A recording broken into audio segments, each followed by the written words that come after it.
तुमने अप्रत्यक्ष आय का भी जिक्र किया था, वो क्या है?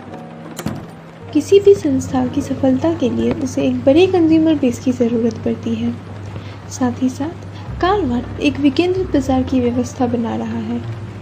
इसलिए कारवाट ने लगभग 20 लाख प्रारंभिक सदस्यों की सहायता से अपना शुद्ध लाभ का 50% तक साझा करने का निर्णय लिया है, जिससे सभी को अप्रत्यक्ष आय का भी अवसर मिले। वाह, वाकई अद्वितीय पहल है। लेकिन 50% लाभ किस प्रकार 20 लाख लोगों के साथ साझा होगा? तो प्री लॉन्च के दौरान कारवाट ने प्रचार प्रसार के लिए रेफरल मार्केटिंग का प्रयोग किया है, जिसमें सभी को कारवाट का प्रचार प्रसार करने पर उसके रेफरल लिंक द्वारा 5 जनरेशन दीप तक प्रत्येक रेफरल से एक पॉइंट प्राप्त होगा और इन्हीं पॉइंट्स के आधार पर सभी के साथ 50% तक लाभ साझा होगा। तो ये 5 जनरेशन पॉइंट सिस्टम क्या है? मान लीजिए आपने प्री लॉन्च के दौरान कारवाट के वेबसाइट पर रजिस्टर किया, तब आपको एक रेफरल लिंक मिलेगा जिससे आप सोशल मीडिया या अन्य प्रकार से प्रचार प्रसार किया। अब जब भी कोई व्यक्ति आपके रेफरल लिंक से कारवाट की वेबसाइट पर रजिस्टर करेगा तो आपको हर नए रेफरल से 1 पॉइंट मिलेगा। फिर उसके द्वारा उसके रेफरल लिंक से प्रचार प्रसार होने पर और नए लोग ने कारवाट पर रजिस्टर किया तो उनको तो हर नए रेफरल से 1 पॉइंट मिलेगा, पर साथ ही साथ आपको भी उसका पॉइंट मिलेगा और इसी प्रकार 5 जनरेशन तक हर नए रेफरल से आपको पॉइंट मिलता रहेगा। ये पॉइंट की गिनती 5 जनरेशन डीप तक क्यों की गई?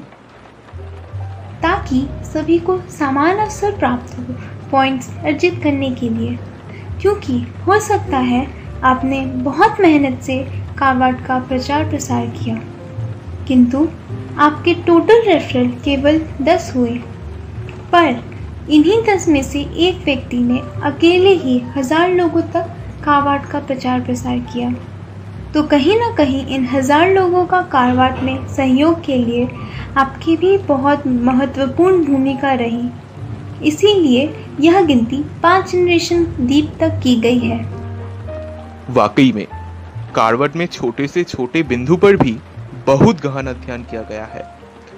अच्छा, ये पॉइंट्स का उपयोग कैसे होगा आय प्रदान कराने के लिए? आय 2 चीज़ों पर निर्भर करती है।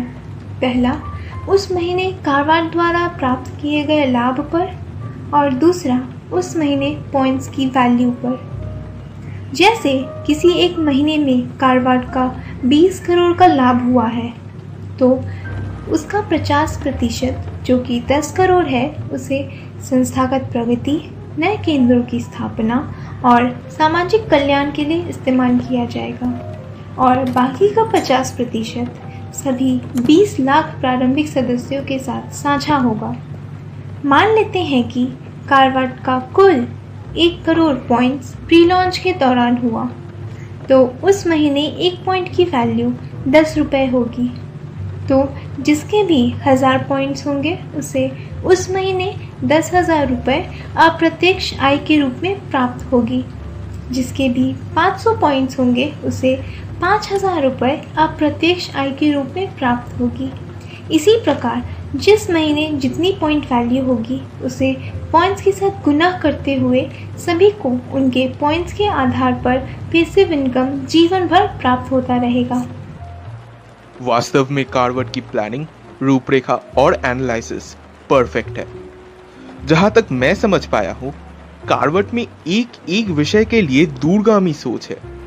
तो इस रेफरल मार्केटिंग स्ट्रैटेजी के पीछे शॉर्ट और लॉन्ग टर्म की सोच क्या है, इसके बारे में कुछ बताओ। शॉर्ट टर्म में कारवाट केंद्रों की शुरुआत वहीं से की जाएगी जहां से सबसे अधिक प्रारंभिक सदस्य जुड़े हैं। फिर 2-3 सालों में प्रारंभिक सदस्यों की सहायता से पूरे देश में नए कारवाट केंद्रों की स्थापना होगी, क्योंकि उन्हें इसके कार्य प्रणाली के बारे में पता होगा और साथ ही साथ सभी को अप्रत्यक्ष आय भी मिलेगा। तो ये उन्हें कारवाट की पूर्ण पारदर्शिता को दिखाता है। लॉन्ग टर्म के लिए कारवाट CSR गतिविधियों में सक्रिय रूप से भाग लेते हुए सामाजिक कल्याण हेतु कार्य करेगा, जिससे सभी को अधिक से अधिक रोजगार का अवसर मिले और साथ ही साथ प्रत्येक ग्राम, कस्बा, नगर आत्मनिर्भरता की ओर बढ़ रहा होगा। अनिका, आज मैं अचंभित हूँ और मेरा रोम रोम पुलकित हुआ जा रहा है कार्वर्ट के विजन और कार्यों के बारे में सुन के।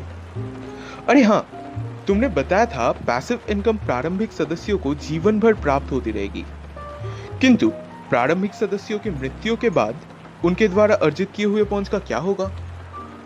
मैं भी इसी के बारे में बताना चाहती थी। अच्छा हुआ कि तुमने पूछ लिया। तो जब भी किसी प्रारंभिक सदस्य की मृत्यु होगी तो उसका अर्जित किया हुआ पॉइंट्स एक चैरिटेबल ऑर्गेनाइजेशन को जाएगा, जिसका उपयोग केवल और केवल सामाजिक कल्याण के लिए होगा।